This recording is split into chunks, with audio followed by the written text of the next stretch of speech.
안녕하세요. 네, 오랜만에 또 영상으로 뵙습니다. 이번에는 그냥 그 웹캠을 켜지 않고 이 화면을 슬라이드 형태로 한번 만들어서 같이 가보려고 합니다.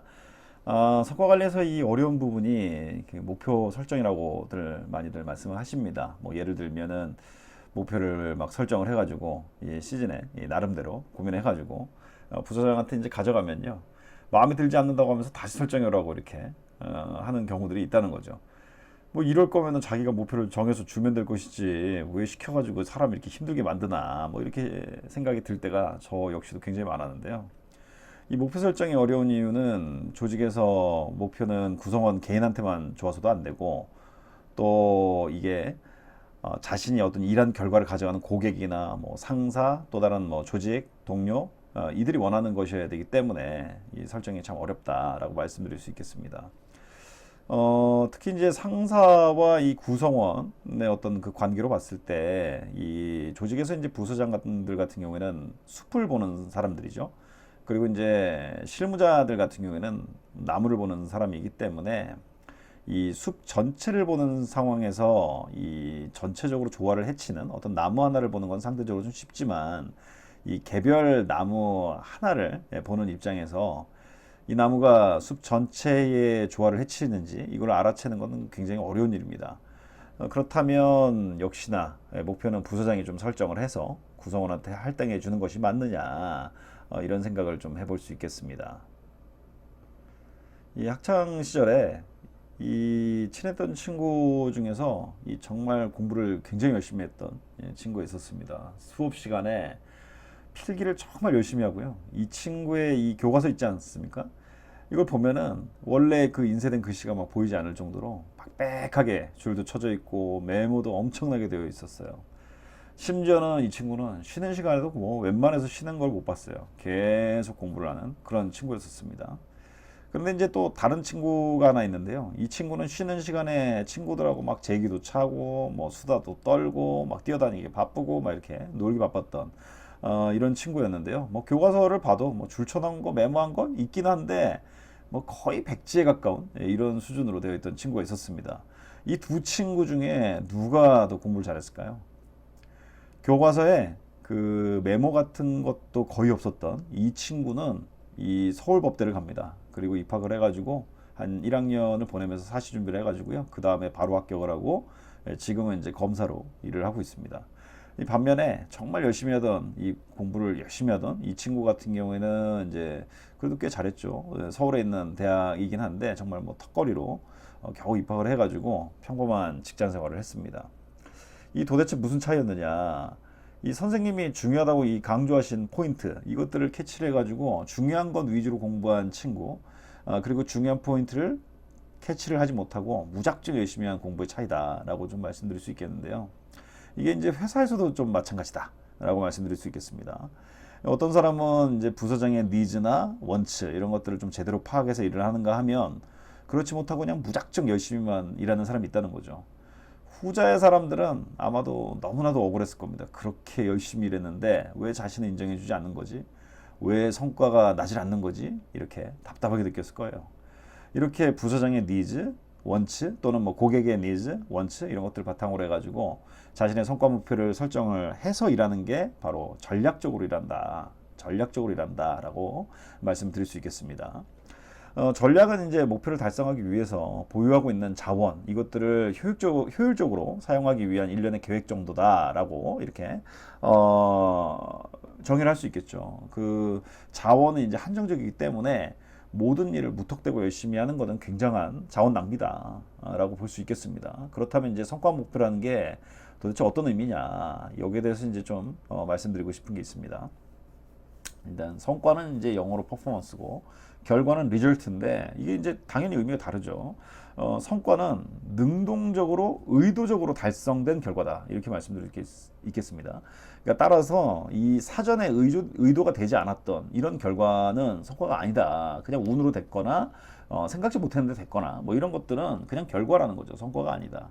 성과 목표 같은 경우에는 이 방향이나 예상하는 뭐 결과치라기보다는 부서장이나 고객 등 이들이 그러니까 이제 수요자라고 볼 수 있는데 이 수요자가 원하는 또는 의도하는 결과물의 그 기준을 객관적으로 표현해 놓은 것이다. 이렇게 좀 정의를 해볼 수 있겠습니다. 목표 설정에 대해서 이제 생각해 보면은 부서장이 중요하다고 생각하는 그런 니즈와 원치가 목표가 되어야 된다라는 것인데요. 그럼 역시나 부서장이 목표를 설정해서 하달해 주는 것이 과연 맞느냐 이렇게 또 생각해 볼 수가 있겠습니다. 예전에 지금 제가 살고 있는 이 집에 이사를 가기 위해서 인테리어 공사를 하기로 결정을 합니다. 천정부터 바닥까지 이 전체 공사를 이렇게 할 생각을 하면서 이제 인테리어 전문 업체를 찾아가서 이제 상담을 받기로 해요. 왜냐하면 이제 인테리어 잘 모르니까요. 이 한 인테리어 업체를 이제 방문을 합니다. 이 업체 담당자가 이제 이런저런 질문들을 하는 거죠. 뭐 거실에는 어떤 스타일로 바닥을 했으면 좋겠냐, 뭐 헤링본 스타일을 원하냐, 뭐 타일을 뭐 포시린으로 할 거냐, 대리석으로 할 거냐, 뭐 중문을 할 거냐, 중문 그러면 컬러는 뭘로 할 거냐, 문을 뭐 옆으로 열까요, 앞뒤로 열까요, 뭐 화장실에 들어가는 수전은 어떻게 할까요, 뭐 등등 진짜 많은 질문들을 하는 거예요. 근데 이제 제가 전문가가 아니니까, 그래서 이제 이렇게 물어봅니다. 일단은 좀 전체적으로 디자인된 뭐 그런 포트폴리오 같은 거 이런 거 좀 몇 개 추천할 수 없나요? 이랬더니 아니 자기 집 인테리어 하면서 구체적으로 어떻게 했으면 뭐 좋을지 이런 생각도 안 해왔냐라고 뭐라고 하는 거죠. 그러면 이제 고객 입장에서 대단히 불쾌하다 이겁니다. 본인들이 전문가니까 그러니까 찾아왔지 뭐 이런 생각이 드는 거죠.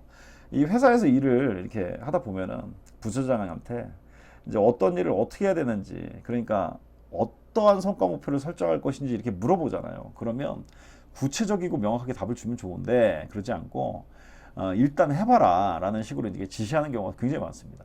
기껏 막 고생해서 만들어가면 이게 아니고 저게 아니라고 하면서 막 다시 해와라 막 이럴 때 정말 짜증도 나고 화가 나는 경우도 많은데 구체적이고 명확하게 원하는 것을 갖다가 생각해보지도 않았냐라고 이렇게 비난했던 인테리어 업체 담당자의 모습이 혹시 부서장을 비난하는 나의 모습이 아닌가 뭐 이런 생각을 이제 해보게 된 거죠.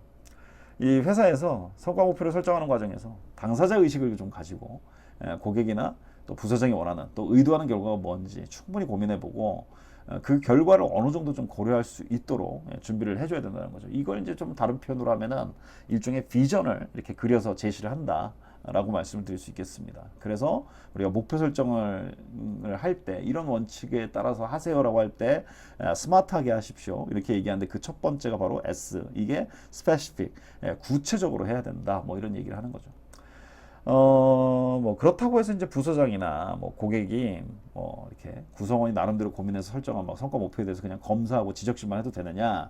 이건 또 절대 아닙니다. 이 리더십 강의 현장에서 왜 구성원들을 코칭이나 피드백하지 않으시냐라고 이렇게 질문을 드리면요. 그 대부분 시간이 없다. 너무 바빠서 그렇다. 이렇게 말씀하시는 분이 많이 계십니다. 그러면 이제 근본을 찾아야 또 해결을 할 수 있으니까 또 질문 드리죠. 왜 이렇게 그러면 시간이 없으시냐라고 묻습니다. 그러면 대부분의 이제 구성원들에 대해서 이제 어떻게 생각을 하시냐면은 본인들이 이제 구성원들한테 권한임을 도대체 제대로 할 수가 없다 이렇게 얘기를 하시는 거예요. 그럼 왜 권한임을 제대로 못 하시냐 이렇게 또 묻죠. 그러면 구성원들의 능력이 부족해서 그렇다고 말씀하시는 분들이 꽤 계십니다. 그러면 구성원들의 능력은 왜 부족합니까? 라고 또 물어봐요. 그러면 대부분이 어떤 말씀도 많이 하시면은 뭐 능력이 부족한 구성원을 채용해서 그렇다라고 말씀하시는 거죠. 그럼 왜 능력이 부족한 구성원을 채용하시냐라고 물어보면 우리 회사의 이 보상 수준이 낮아서 그렇다고 해요. 그러면 그럼 왜 보상 수준 낮으세요? 라고 물으면 위에서 그렇게 정해서 그렇다고 합니다. 뭐 또는 뭐 회사의 뭐 매출이나 이익 수준이 좀 낮아서 그렇다. 뭐 여러 이유들이 나옵니다. 그럼 리더 입장에서 통제할 수 없는 이유 같은 게 이제 문제 해결의 대상이 아니잖아요. 결국은 이제 구성원의 이 능력이 낮은 것을 올려야지 우리가 권한임을 할 수가 있다 이런 건데 그럼 어떻게 구성원의 능력을 올릴 수 있냐? 이 교육 훈련만으로 가능한 건 아닙니다. 그냥 교육 한번 보냈다 이걸로 끝나는 게 아니고 이 업무 수행 경험 이 속에서 리더나 전문가로부터 이제 받는 코칭이나 피드백 이런 게 굉장히 중요합니다. 뿐만 아니라 이 포지션의 이 차이 때문에 구성원 입장에서는 웬만해서 좀 보기 힘든 점도 많죠. 앞서 말씀드린 것처럼 이제 숲을 보는 위치하고 이 나무를 보는 위치는 시야가 전혀 다릅니다. 그렇기 때문에 이 부서장은 구성원의 목표를 설정하기 전에 이 수불 보는 입장에서 원하는 것에 대해서 가능한 한 구체적으로 전달을 해주셔야 되는 거죠. 뭐 예를 들면 해야 할 과제가 뭔지, 왜 해야 하는지, 마감 기한은 언제까지고, 중간 보고는 이 주기로 좀 했으면 좋겠고, 반드시 좀 이런 건 좀 지켜줬으면 좋겠고, 주의사항은 좀 이런 것들이 있고, 뭐 여러 가지 많습니다. 이런 것들을 가능한 한 구체적으로 지시를 해주시는 게 좋겠다. 그런 말씀을 좀 드리고 싶었습니다. 자, 이렇게 해가지고요, 꽤 긴 시간 이런저런 말씀드렸는데요. 리더가 이 성과 관리에서 목표를 설정할 때 어떻게 하시면 좋겠다. 뭐 이런 말씀으로 드리게 됐습니다. 경청해 주셔서 대단히 고맙습니다.